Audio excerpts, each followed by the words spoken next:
Hello സാറേ, നമസ്കാരം. ഞാൻ എത്തിയായിരുന്നേ. പറയാൻ പറഞ്ഞു. ഞാനേ ഒരു സ്ഥലമൊക്കെ മേടിച്ചായിരുന്നു. അപ്പോൾ അതിൻ്റെ സയൻറ്റിഫിക്കായ കുറേ വാസ്തു കാര്യങ്ങളൊക്കെ എനിക്കൊന്ന് മനസ്സിലാക്കണം. അതിൻ്റെ വേണ്ടപ്പെട്ട ഒരാളെയാണ് വിളിച്ചത്. എൻ്റെ പഴയൊരു അധ്യാപകനാണ്, വളരെ ഫേമസ് ആയ ഒരു വ്യക്തിയാണ്. ആവാസ് കൺസ്ട്രക്ഷൻ, നമ്മുടെ കുടമാളൂരാണ് ഈ സ്ഥാപനം ഉള്ളത്. വസുദേവപുരം അമ്പലത്തിൻ്റെ അടുത്ത് തന്നെയാണ്. ഇത് തന്നെയാണോ എന്നറിയാൻ വേണ്ടി ഞാനൊന്ന് ഫോണിൽ വിളിച്ചതാണ്. അദ്ദേഹം അകത്തുണ്ട്. അപ്പോൾ നമ്മുടെ ലൈവ് ടിവിയുടെ എൻ്റയർ മീഡിയ ടീമിൻ്റെ ചോയ്സ് ഓഫ് കേരള എന്ന പ്രോഗ്രാമിലൂടെ ഞാൻ നിങ്ങൾക്കും ഒന്ന് പരിചയപ്പെടുത്തി തരാം. വാസ്തുശാസ്ത്രം ഒരുപാട് കാര്യങ്ങൾ ഒരുപാട് ആളുകൾ പറയുന്നുണ്ടെങ്കിലും അഗാധമായ പാണ്ഡിത്യമുള്ളൊരു വ്യക്തിയാണ്. അതുകൊണ്ടാണ് ഞാൻ ഇങ്ങോട്ട് വന്നത്. അപ്പം അദ്ദേഹത്തിൻ്റെ കുറേ കാര്യങ്ങൾ ഒന്ന് ചോദിക്കണം. അദ്ദേഹത്തിനെ തിരിച്ച് വിളിക്കുന്നുണ്ട്. ഓക്കെ, നമുക്ക് കാണാം. ഹലോ സാറേ. ഇതാണ് ഞാൻ പറഞ്ഞ നമസ്കാരം. ഇതാണ് ഞാൻ പറഞ്ഞ വിമൽകുമാർ സാറ്. അപ്പോൾ കുറേ കാര്യങ്ങൾ നമുക്കറിയാനുണ്ട്. ശരി, അത് തിരി സംസാരിക്കാം.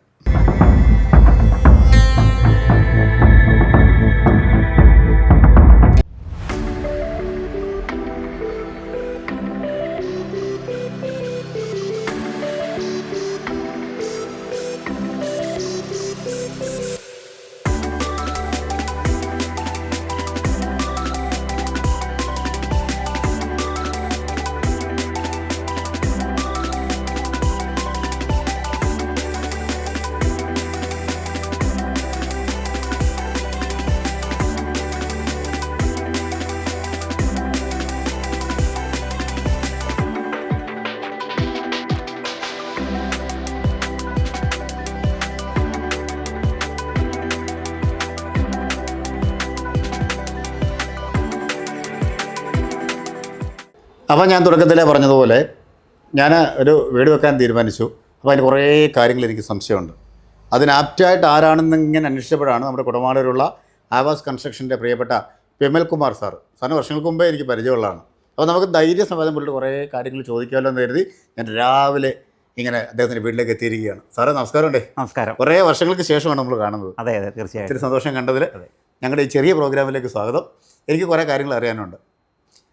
ഒരു സ്ഥലമൊക്കെ മേടിച്ചു. ശരി. വാസ്തു കാര്യങ്ങളൊന്നും നോക്കിയില്ല. ശരിക്കും സ്ഥലമൊക്കെ മേടിക്കുമ്പോൾ വീടൊക്കെ വെക്കുമ്പോൾ വാസ്തുവിൻ്റെ ആവശ്യമുണ്ടോ? വാസ്തു എപ്പോഴും നോക്കുന്നതാണ് നല്ലത്. കാരണം വാസ്തു നോക്കി നമ്മളൊരു വീട് വെച്ചാൽ പിന്നീട് വരുന്ന, അതായത് നമ്മൾ വീട് വെച്ച് കുറച്ച് കാലം കഴിയുമ്പോൾ ആരെങ്കിലുമൊക്കെ വന്ന് പല കാര്യങ്ങളും പറയും. അപ്പം അങ്ങനെ ഒരു അവസരത്തിൽ നമുക്ക് ബുദ്ധിമുട്ടുണ്ടാകും. പിന്നീട് അത് കൂട്ടിച്ചേർക്കലുകളോ പൊളിച്ചു മാറ്റലോ തുടങ്ങിയ കാര്യങ്ങൾ ഒഴിവാക്കാൻ തുടക്കത്തിൽ തന്നെ വാസ്തു നോക്കിയാൽ വളരെ നന്നായിരിക്കും. എനിക്ക് പിന്നെ മനസ്സിലായത് സയൻറ്റിഫിക് വാസ്തു കൊണ്ട് നോർമലി അതെ സ്ഥലത്തിൻ്റെ കാര്യങ്ങൾ അതെനിക്കൊരു പുതിയ അറിവാണ് സത്യം പറഞ്ഞാൽ. ഈ മേഖല ഞാൻ വർക്ക് ചെയ്യുന്നുണ്ടെങ്കിലും.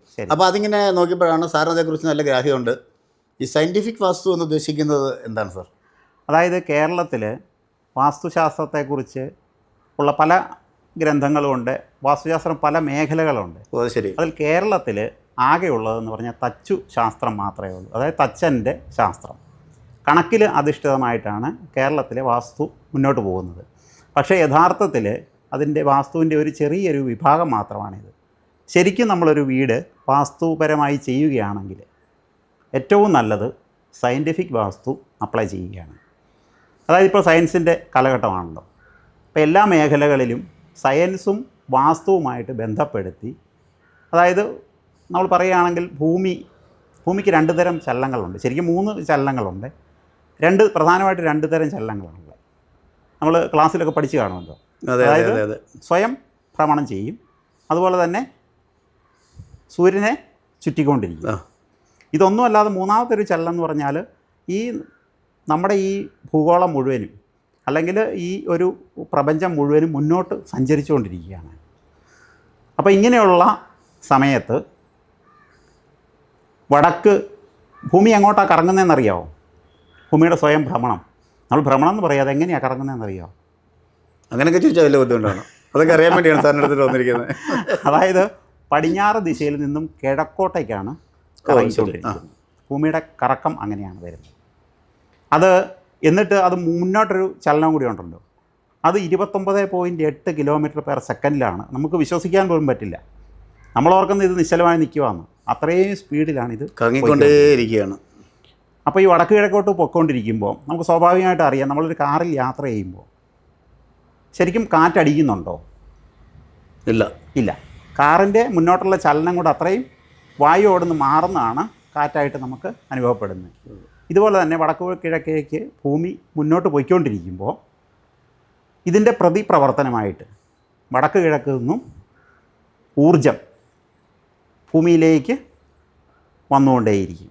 വടക്ക് നിന്നും ജീവ ഊർജവും കിഴക്ക് നിന്നും പ്രാണോർജവും. കിഴക്ക് നമുക്ക് അറിയാമല്ലോ, സൂര്യനാണ്, പ്രാണ ഊർജമാണ് കിഴക്ക് നിന്നും നമ്മളിലേക്ക് എത്തുന്നത്. ഇത് രണ്ടും ഭൂമിയിലേക്ക് വന്ന് അതിനെ നമ്മൾ എങ്ങനെയാണോ റിസീവ് ചെയ്ത് വെക്കുന്നത്, ആ റിസീവ് ചെയ്ത് വെക്കുന്ന അനുസരിച്ചാണ് നമ്മുടെ വീടിന് ഐശ്വര്യം. ശരി, നമുക്ക് ഐശ്വര്യം. നമ്മുടെ ഡിഷ് ആൻറ്റിനൊക്കെ പോലെ അതിങ്ങനെ വെട്ടിക്കഴിഞ്ഞാൽ ഗ്രെയിൻസ് ഉണ്ടാവും. അതെ, അത് കറക്റ്റാണല്ലേ.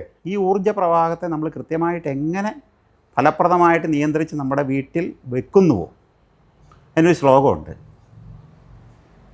പ്രജയപ്രാണോ വിശേഷ് ജീവ ഇച്ഛയാ കുടിലാകൃതി ദീർഘാത്മാ സാ മഹാദേവി പരക്ഷേത്രേ പരാപര എന്നാണ് പറയുന്നത്. അതായത് വടക്കു നിന്നും കിഴക്കു നിന്നുമുള്ള ഊർജ്ജപ്രവാഹം വീട്ടിലേക്ക് വന്ന് വീടിനുള്ളിൽ കുടിലാകൃതിയിൽ, അതായത് അണ്ഡാകാരത്തിൽ ചലിക്കുക. ചലിച്ച് അതിനകത്ത് നിൽക്കുമ്പോഴാണ് ദീർഘാത്മാ സാ മഹാദേവി എന്ന് പറയുന്ന ഒരു ദേവി വന്നിരിക്കും എന്നല്ല പറഞ്ഞ് സർവ്വ ഐശ്വര്യങ്ങളും ആ വീട്ടിൽ ഉണ്ടാവും എന്ന് പറഞ്ഞാൽ വടക്കു നിന്നും കിഴക്കു നിന്നും ഓപ്പണിംഗ് ഉണ്ടായിരിക്കണം. അവിടെ നിന്ന് ഊർജ്ജം വീട്ടിൽ വരിക, തെക്കും പടിഞ്ഞാറും ക്ലോസ് ആയിരിക്കണം. അങ്ങനെയാണെങ്കിൽ മാത്രമേ അണ്ഡാകാരത്തിൽ ചലിച്ച് ഇത് വീടിനുള്ളിൽ നമുക്ക് പ്രയോജനകരമായി നിൽക്കുകയുള്ളൂ. ശരി, വളരെ നല്ലൊരു അറിവാണ് താങ്കളത് പറഞ്ഞത്. അതേപോലെ നമ്മളൊരു സ്ഥലം വാങ്ങുമ്പോൾ തന്നെ ഈ പറഞ്ഞ സയൻറ്റിഫിക് വാസ്തുവൊക്കെ നോക്കണോ അതോ? തീർച്ചയായിട്ടും. അതായത് സ്ഥലത്തിൻ്റെ നമ്മളൊരു സ്ഥലം വാങ്ങിക്കാൻ പോകുമ്പോൾ 4 കാര്യങ്ങൾ പ്രധാനമായിട്ടും നോക്കണം. അതായത് ഭൂമിയുടെ ചെരിവ്. ഇപ്പം നമുക്കറിയാം, വലിയൊരു കുന്നിൻ്റെ 4 സൈഡുണ്ടാവും. അതിൽ വടക്ക് കിഴക്ക് ഭാഗത്തേക്കായിരിക്കും ഏറ്റവും കൂടുതൽ സൂര്യപ്രകാശം കിട്ടുന്നത്. തെക്ക് പടിഞ്ഞാറ് ഭാഗത്തേക്ക് സൂര്യപ്രകാശം കിട്ടത്തില്ല, ഉച്ചയ്ക്ക് ശേഷമേ കിട്ടുള്ളൂ. അപ്പോൾ അങ്ങനെ വരുമ്പോൾ നമുക്ക് തിരഞ്ഞെടുക്കേണ്ട സ്ഥലം വടക്ക് കിഴക്കോട്ട് ചായ്വുള്ള സ്ഥലമാണ്. അങ്ങനെയുള്ള സ്ഥലത്ത് കൂടുതൽ സൂര്യപ്രകാശം ഉണ്ടാവും, കാറ്റുണ്ടാവും, പിന്നെ ജലത്തിൻ്റെ ലഭ്യത. അതുപോലെ തന്നെ നമ്മൾ ഈ വൃക്ഷങ്ങളുടെ ശുഭാശുഭാതമുള്ള വൃക്ഷങ്ങൾ അങ്ങനെയുള്ള സ്ഥലങ്ങളൊക്കെ ബുദ്ധിമുട്ടാണ് നമുക്ക്. അതുപോലെ തന്നെ മൃഗങ്ങളുള്ള സ്ഥലം, ഇതൊക്കെ നമുക്ക് വാസയോഗ്യമല്ല. ഇങ്ങനെയുള്ള ഈ കാര്യങ്ങൾ പരിഗണിച്ച് വേണം നമ്മളൊരു വസ്തു തിരഞ്ഞെടുക്കുവാനായിട്ട്. പ്രത്യേകിച്ച് നമുക്ക് നദികളുടെ സാന്നിധ്യമോ വെള്ളത്തിൻ്റെ ആവശ്യമൊക്കെ ഉണ്ടല്ലോ, കൃഷി കാര്യങ്ങൾ. ശരി. അപ്പോൾ ഇങ്ങനെയുള്ള കാര്യങ്ങൾ ശ്രദ്ധിച്ച് വേണം നമ്മൾ ആദ്യമായിട്ട് സ്ഥലം തിരഞ്ഞെടുക്കാൻ. അപ്പോൾ ഞാൻ എന്തായാലും ഒരു സ്ഥലം ഇങ്ങനെ നോക്കി, അപ്പോൾ താങ്കൾ വന്ന് നോക്കി അതിൻ്റെ കാര്യങ്ങൾ എനിക്ക് പറഞ്ഞു തരണം. കാര്യം ഞാനിപ്പോൾ ആകെപ്പാടെ കൺഫ്യൂഷനിലാണ്. അപ്പോൾ അതിൻ്റെ കാര്യങ്ങളൊന്ന് വിശദമായി അറിയാവുന്ന ആളെന്ന രീതിയിൽ എൻ്റെ കൂടെ വന്നൊന്ന് സഹകരിച്ച് തരണം. തീർച്ചയായിട്ടും. അതേപോലെ തന്നെ നമ്മൾ ഇപ്പം വാസ്തു കാര്യങ്ങൾ നോക്കി പ്ലാനൊക്കെ വരച്ച് കൊടുക്കാറുണ്ടോ? അതെ, ഞാൻ എൻജിനീയറാണ്. ശരി. അപ്പം നമ്മൾ സൈറ്റിൽ വന്ന് നോക്കി വാസ്തു അനുസരിച്ച് എങ്ങനെയാണോ വീട്ടുകാരുടെ ആവശ്യം അതിനനുസരിച്ചുള്ള ഡിസൈനും കാര്യങ്ങളും വന്ന് അതിന് പെർമിറ്റ് എടുത്ത് വീട് ചെയ്തു കൊടുക്കുന്നത്. ശരി. വർക്കുകളൊക്കെ നമ്മൾ തന്നെയാണോ ചെയ്യുന്നത്? നമുക്ക് വേറെ ആളുകളുണ്ട്, അവരെ കൊണ്ടാണ് ചെയ്യുന്നത്. ശരി. ഇപ്പോഴത്തെ ഒരു കാലഘട്ടത്തിൽ ആളുകൾക്ക് പഴയ കാലഘട്ടത്തിലെ വീടുകളാണോ ഇഷ്ടം അതോ ന്യൂജൻ? അതങ്ങനെ നമുക്കൊന്നും പറയാൻ പറ്റുന്നില്ല. കാരണം അതൊരു മിക്സഡ് ആണ്. ചിലർ പറയും നമുക്ക് പഴയ ആ ഒരു എന്താ പറയുക ഗൃഹാതുരത്വമുള്ള വീടുകൾ വേണം എന്ന് പറയും. ചിലർ പറയും പുതിയ പുതിയ മോഡലുകൾ മതി എന്ന് പറയും. ആ ഒരു മിക്സഡ് ആയിട്ട് തന്നെയാണ് ഇപ്പോഴും പോയിക്കൊണ്ടിരിക്കുന്നത്. ഇപ്പോഴത്തെ കാലഘട്ടത്തിലെ യൂട്യൂബ് കാലഘട്ടമാണല്ലോ. യൂട്യൂബിലൊക്കെ അല്പം അറിവുകൾ വെച്ച് ഈ വാസ്തുശാസ്ത്രത്തെക്കുറിച്ചൊക്കെ, എല്ലാവരുമല്ല, കുറേ ആളുകൾ ഇങ്ങനെ വാദോരാതെ പറയും. അതേക്കുറിച്ചൊക്കെ എന്താണ് അഭിപ്രായം? എന്ത് പറയാൻ? അത് ശരിക്കും നമ്മൾ മറ്റുള്ളവരെക്കുറിച്ച് പറയാൻ പാടില്ല എന്നുള്ളതാണ്. എന്നിരുന്നാലും നമുക്ക് പൊതുവേ നമ്മുടെ ഒരു അറിവ് വെച്ച് നമ്മൾ മനസ്സിൽ നല്ലത് ചിന്തിച്ചാൽ നമ്മളിലേക്ക് നല്ല ആളുകൾ തന്നെ വരും. അങ്ങനെ തന്നെയാണ്. ഇപ്പം നമ്മൾ ഇത്രയും വർഷങ്ങൾക്ക് ശേഷമാണ് വീണ്ടും കണ്ടുമുട്ടുന്നത്. ഇപ്പം ഈ ഒരു കാര്യത്തിന് വേണ്ടി എൻ്റെ അടുത്ത് വന്നില്ലേ? തീർച്ചയായും. എന്ന് പറഞ്ഞ പോലെയാണ് ആ മനസ്സിൻ്റെ പൊരുത്തങ്ങൾ. അത് തന്നെ. അങ്ങനെയുള്ള ആളുകൾ തമ്മിൽ കൂടിച്ചേരും, നല്ല നല്ല നിർമ്മിതികളുണ്ടാവും. നമുക്ക് എന്താ പറയുന്നത്, ജീവിതത്തിൽ ഭാഗ്യം ഉണ്ടാക്കാനുള്ള ഒരു ശാസ്ത്രമാണ് വാസ്തുശാസ്ത്രം. മറ്റുള്ളവരൊക്കെ പറയുന്നത് എന്താ, ഒരു വാസ്തുകാരൻ ഇങ്ങി വന്നാൽ അത് പൊളിച്ചു മാറ്റും എന്നാണ് പറയുന്നത്. അതെ, പലപ്പോഴും പൊളിക്കാൻ വരുന്ന ആളെന്നുള്ളതാണ്. അങ്ങനല്ല, പൊളിക്കേണ്ട കാര്യമേ ഇല്ല. ഇപ്പോൾ പഴയ വീടാണെങ്കിൽ നമുക്കത് പൊളിക്കാതെ തന്നെ 100% വാസ്തുവിൽ ചെയ്യാൻ പറ്റും. പിന്നെ വേറൊരു കാര്യമുള്ളത്, നമ്മൾ ഒരു അപാകത പരിഹരിക്കുമ്പോൾ അതിൻ്റേതായ കുറച്ച് പരിമിതികൾ ഉണ്ടാവും. അതേസമയം പുതിയ വീട് നമ്മൾ നിർമ്മിക്കുന്നതിന് മുമ്പ് തന്നെ വാസ്തു അനുസരിച്ച് അതിൻ്റെ ഡിസൈൻ ചെയ്യുകയാണെങ്കിൽ പിന്നെ ഇപ്പം നമുക്ക് വാസ്തു അനുസരിച്ച് മാത്രം പോരാ, നമ്മുടെ ബിൽഡിംഗ് കാര്യങ്ങളെല്ലാം കൂടെ പാലിച്ച് മിനിമം റൂളുകളുണ്ടല്ലോ, അതെല്ലാം പാലിച്ച് വേണം ഗൃഹനിർമ്മാണം. പക്ഷെ അതെല്ലാം പറയുന്നത് ബേസിക്കലി വാസ്തു അനുസരിച്ചാണ്. തീർച്ചയായിട്ടും. കാരണം നമ്മൾ വീടിൻ്റെ ഫ്രണ്ടിൽ 3 മീറ്റർ വിടണം, ബാക്കിൽ 1.5 മീറ്റർ വിടണം, 2 സൈഡിൽ ഓരോ മീറ്റർ വിടണം. പിന്നെ വീടിൻ്റെ വലിപ്പം കൂടുന്നതനുസരിച്ച്, നിലകൾ കൂടുന്നതനുസരിച്ച് അതിൻ്റെയും വിസ്തൃതി കൂടുന്നുണ്ട്. ബേസിക്കലി വാസ്തു തന്നെയാണ്. അതായത് കാറ്റും വെളിച്ചവും വീട്ടിലേക്ക് യഥേഷ്ടം കടന്നു വരിക എന്നുള്ളതാണ് ഇതിൻ്റെ എല്ലാം ബേസിക് ഒരു സങ്കല്പം. തീർച്ചയായിട്ടും നമുക്കത് നന്നായിട്ട് ചെയ്യാൻ പറ്റും. ഇപ്പോൾ കേരളത്തിൽ എവിടെയൊക്കെ ഈ വാസ്തുശാസ്ത്രം ഇങ്ങനെ സയൻറ്റിഫിക്കായിട്ട് നോക്കി കൊടുത്തിട്ടുണ്ട്? കേരളത്തിന് പുറത്തൊക്കെ ചെയ്തിട്ടുണ്ടോ? കേരളത്തിന് പുറത്ത് ഞാൻ ചെയ്തിട്ടില്ല. എൻ്റെ ഗുരുനാഥൻ കേരളത്തിന് പുറത്തും അതുപോലെ തന്നെ ലോകത്തെല്ലായിടത്തും സഞ്ചരിച്ച് ചെയ്യുന്നതാണ്. അപ്പോൾ നിരവധി അവാർഡുകൾ കിട്ടിയ ഒരു പ്രിയപ്പെട്ട സുഹൃത്തിനാണ് ഞാൻ നിങ്ങൾക്ക് പരിചയപ്പെടുത്തുന്നത്. ഒരുപാട് അവാർഡുകൾ കിട്ടിയിട്ടുണ്ട്. അത് എന്തൊക്കെയാണെന്ന് പറയാമോ? ഇത് കോട്ടയം കുമ്മനം ഇളങ്കാവ് ദേവീക്ഷേത്രത്തിലെ അവിടെ ആനക്കൊട്ടിൽ പുനർനിർമ്മാണം നടത്തുകയാണ്. ഇത് വരുമ്പോൾ റെമഡിയൽ വാസ്തുശാസ്ത്ര ഗുരുനാഥൻ വാസ്തുഭാരതി എന്ന് പറയുന്ന ആ യൂണിറ്റിൻ്റെ റെമഡിയൽ വാസ്തുശാസ്ത്രത്തിൽ പങ്കെടുത്തതും അതിൻ്റെ അതെ. ഇത് പെണ്ടുല ജ്യോതിഷം അറിയാമല്ലോ അല്ലേ? പെണ്ടുല ജ്യോതിഷത്തിൻ്റെ ക്ലാസ്സിന് ഫസ്റ്റ് റാങ്ക് കിട്ടിയതാണ്. ഇത് എൻ്റെ ജീവിതത്തിലെ ഏറ്റവും മനോഹരമായ ഒരു നിമിഷത്തിൻ്റെയാണ്. കോട്ടയം തിരുനക്കര ശ്രീ മഹാദേവ ക്ഷേത്രത്തിലെ അലങ്കാര ഗോപുരം അത് ചെയ്തതിന് ദേവസ്വം ബോർഡിൽ നിന്നും കിട്ടിയ ഉപഹാരമാണിത്. അതുപോലെ തന്നെ എൻ്റെ വീടിന് തൊട്ടടുത്തുള്ള വാസുദേവപുരം ശ്രീകൃഷ്ണസ്വാമി ക്ഷേത്രത്തിലെ അലങ്കാര ഗോപുരം ചെയ്തതിൻ്റെയാണ്. അതുപോലെ വേറൊരു അനുഭവം എന്ന് പറഞ്ഞാൽ ഞാൻ പ്രീ ഡിഗ്രി പഠിച്ച CMS കോളേജിൽ ഒരുപാട് വർക്കുകൾ ഞാൻ ചെയ്യുന്നുണ്ട്. അപ്പോൾ അതിന് പ്രിയപ്പെട്ട പ്രിൻസിപ്പൾ ശ്രീ ജോഷോ സാറ് റിട്ടയർ ആയപ്പം തന്ന ഒരു മൊമെൻ്റോയാണ്. ശരി. അപ്പോൾ ഇനി ഒരുപാട് അവാർഡുകളൊക്കെ കിട്ടട്ടെ, കൂടുതൽ കാര്യങ്ങളൊക്കെ നമുക്ക് അറിയാനുണ്ട്. ശരി.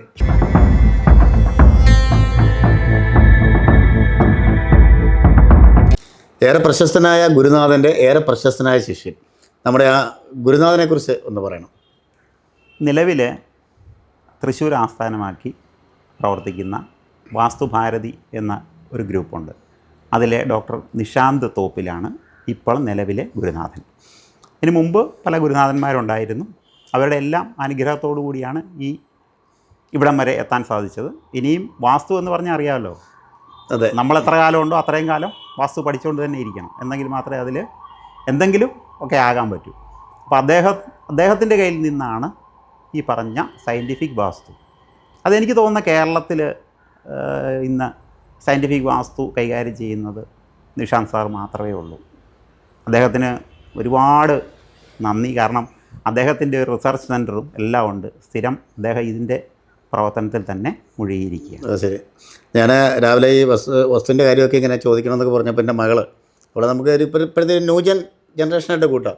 അവൾ ചോദിച്ചത് ഇതൊക്കെ ഇപ്പോഴത്തെ കാലഘട്ടത്തിലുണ്ടോ? ഇപ്പോഴത്തെ കുട്ടികൾ, ഇപ്പോഴത്തെ തലമുറയുടെ ഒരു പ്രശ്നമാണ്. അപ്പം അവരിതൊക്കെ അംഗീകരിക്കുമോ സാർ? തീർച്ചയായിട്ടും അംഗീകരിക്കും. കാരണം നമ്മൾ ശരിക്കും അങ്ങനെ പറയാൻ പാടില്ലാത്തതാണ്. നമ്മളൊരു വീട് വെച്ച് വിപരീത ഫലങ്ങൾ വരുമ്പോഴായിരിക്കും എന്നെപ്പോലെയുള്ളോ നിഷാന്ത് സാറിനെ പോലെയുള്ളോ അല്ലെ എൻ്റെ പഴയ ഗുരുനാഥനുണ്ട്, അദ്ദേഹത്തെ പോലെയുള്ള ആളുകളെയൊക്കെ വിളിച്ച് നമ്മൾ വീട്ടിലേക്ക് കൊണ്ടുവരുന്നു. അപ്പോൾ അവർ പറയുന്ന കാര്യങ്ങൾ കേട്ട് കഴിയുമ്പോൾ നമ്മളുമായിട്ട് ആ ഒരു ട്യൂണിങ് ഉണ്ടല്ലോ, അതായത് പ്രകൃതിയുടെ ട്യൂണുണ്ട്. ആ ട്യൂണ് നമ്മളിലും നമ്മുടെ ഗൃഹത്തിലും വന്നെങ്കിൽ മാത്രമേ അതുമായിട്ട് താതാത്മ്യം ഭാവിച്ച് ഒന്നിച്ച് പോകാൻ പറ്റൂ. ഇപ്പോൾ ഒരു കാറ് മുന്നോട്ട് ഓടിക്കൊണ്ടിരിക്കുന്നു, നമ്മൾ നേരെ ഇരുന്ന് കഴിഞ്ഞാൽ ഈസിയായി യാത്ര. അതേസമയം നമ്മൾ പുറകോട്ടൊന്ന് തിരിഞ്ഞിരുന്ന് നോക്കിയേ ബുദ്ധിമുട്ടാവും അല്ലേ എന്ന് പറഞ്ഞ പോലെയാണ്. അതിൻ്റെ ട്യൂണിനനുസരിച്ച് അതിൻ്റെ യാത്രയ്ക്കൊപ്പം മുന്നോട്ട് പോവുക എന്നുള്ളത്. നമുക്കറിയാം, പോസിറ്റീവ് തിങ്കിങ് മാത്രമായിട്ട് കൊടുക്കുക അല്ലേ? പോസിറ്റീവ് തിങ്കിങ് ആയിരിക്കണം ഏറ്റവും പ്രാധാന്യം.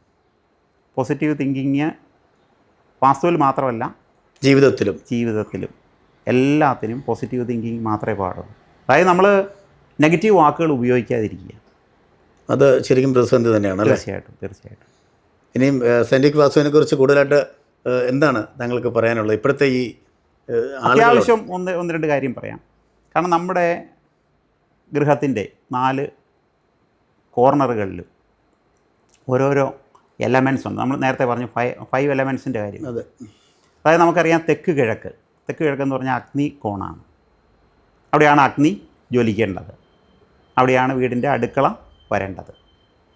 അതായത് നമുക്കറിയാം പ്രസത്തിൽ കൂടി നമ്മൾ സൂര്യപ്രകാശത്തെ കടത്തി വിടുമ്പോൾ വിബ്ജിയോർ ഉണ്ടാകുന്നു അല്ലേ? അതെ അതെ. അപ്പോൾ അൾട്രാ വയലറ്റ് ഇൻഫ്രാറെഡ് രശ്മികൾ വരുന്നു. അതിലേറ്റവും ഹാർഡായ രശ്മികൾ വരുന്നതാണ് തെക്ക് കിഴക്കേ മൂല.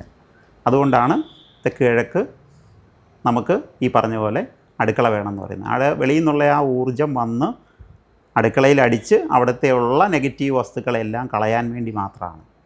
ഈ പറഞ്ഞ ആഹാരത്തിലും എല്ലാം നെഗറ്റീവ് ഉണ്ടെങ്കിൽ അതെല്ലാം പൊക്കോളും. അതിന് വേണ്ടിയാണ് തെക്ക് കിഴക്ക് തന്നെ കൊടുക്കണം എന്ന് പറയുന്നത്. കേരളത്തിലെ പണ്ട് മുതലുള്ള പ്രചാരം എന്ന് പറഞ്ഞാൽ വടക്ക് കിഴക്ക് അടുക്കള എന്നുള്ളതാണ്. അതെ അതെ. അത് അതിലും ഏറ്റവും കന്നിമൂല എന്നൊക്കെ പറഞ്ഞിങ്ങനെ പോകും. അതെ അതെ അതെ അതെ. അതിലുമൊക്കെ നല്ലത് തെക്ക് കിഴക്ക് തന്നെയാണ്. അതുപോലെ തന്നെ വടക്ക് കിഴക്ക് നമുക്കറിയാം അത് അഗ്നിയുടെ സ്ഥാനമല്ല, ജലത്തിൻ്റെ സ്ഥാനമാണ് വടക്ക് കിഴക്ക് വരുന്നത്. അവിടെ ജലവുമായിട്ട് ബന്ധപ്പെട്ട കാര്യങ്ങളായിരിക്കണം. അതുപോലെ തന്നെ വടക്ക് പടിഞ്ഞാറ് വായുമൂലയാണ്. വായുകോണിൽ വായുവാണ് അതിൻ്റെ പ്രാധാന്യം വരുന്നത്. അതുപോലെ എല്ലാവരും കേരളത്തിൽ മൊത്തം ഒരു എന്നാ പറയുന്നത് ചർച്ചാ വിഷയമാക്കിയിരിക്കുന്ന കന്നിമൂല എന്ന് പറയുന്ന കന്നി തെക്ക് പടിഞ്ഞാറ് അത് ശരിക്കും ഭൂമിയുടെ സ്ഥാനമാണ്.